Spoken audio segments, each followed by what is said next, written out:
لا حول ولا قوت الا باللہ، یہ ایک ایسا وظیفہ ہے جس کی فضیلت نبی کریم صلی اللہ علیہ وآلہ وسلم نے حدیث کے اندر بیان فرمائی ہے۔ دنیا اور آخرت کے اعتبار سے اس کے 4 بہت بڑے فائدے ہیں۔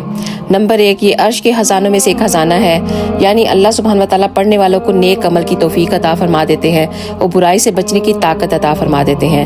نمبر 2، حضور نے فرمایا کہ لا حول ولا قوت الا باللہ 99 بیماریوں کا علاج ہے، جس میں سب سے چھوٹی بیماری غم و فکر ہے۔ جب آپ غم و فکر میں ہوں تب آپ اس کو کثرت سے پڑھا کریں۔